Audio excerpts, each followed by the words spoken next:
Ambati Rambabu press meet పెట్టి ప్రశ్నించే గొంతు. ఏం ప్రశ్నించే గొంతు? ఎవరిని ప్రశ్నించారు? పవన్ కళ్యాణ్ చెప్పు దెబ్బలు కొట్టే అని అనలేదా? పవన్ కళ్యాణ్ ఏ సందర్భంలో చెప్పు దెబ్బలు కొడతా అన్నాడు? తన భార్యని, పిల్లల్ని, తన పెళ్లిళ్ళ గురించి మాట్లాడుతా అన్నాడు. రావణ్ ఏమన్నా పవన్ కళ్యాణ్ తిట్టాడా? తన పెళ్లిళ్ళ గురించి వైసీపీ నేతలు కామెంట్ చేస్తే నీకెందుకు చెప్పు దెబ్బలు కొడతా అని తన పెళ్లి గురించి, భార్య గురించి, పిల్లల గురించి మాట్లాడితే అన్నాడు. సరే, పవన్ కళ్యాణ్ తిట్టుకో, మా హిందూ మతం ఏం చేసింది? ఇప్పుడు కొద్దిమంది అంటారు రాధా మనోహర్ దాస్ కనుక తప్పుగా మాట్లాడుంటే కేసులు పెట్టాలి. పెట్టండి, పెట్టొచ్చు ఎక్కడైనా. ఇక్కడ కాకపోతే వేరే రాష్ట్రంలో పెట్టండి. కాంగ్రెస్ గవర్నమెంట్ ఉంది కదా, సరే కూటమి ప్రభుత్వం పెట్టదు, వేరే దగ్గర పెట్టండి, కేసులు పెడతారు కదా. మీరు ఇక్కడ ఒక విషయాన్ని గుర్తుంచుకోవాలి. నుపూర్ శర్మ మనకు గుర్తునే ఉంటుంది.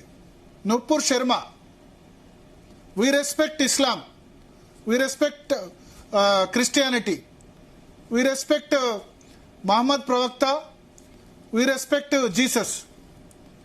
ఎవరే మతం గురించి తప్పుగా మాట్లాడినా తప్పే, ఎవరు మాట్లాడవద్దు. దయచేసి హిందువులు కూడా మాట్లాడొద్దు. రావణ్ అనే వ్యక్తి, జోసెఫ్ అనే వ్యక్తి కులాల మధ్య, మతాల మధ్య చిచ్చు పెట్టాలనుకున్నాడు కాబట్టి మాట్లాడాడు.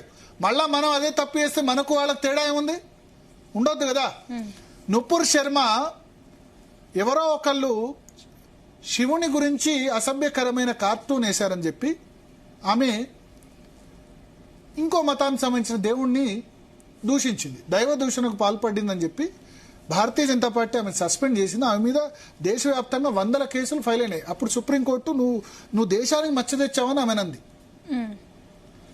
రాజా సింగ్ సేమ్ అటువంటి తప్పు ఇక్కడ చేశాడు హైదరాబాద్ లో.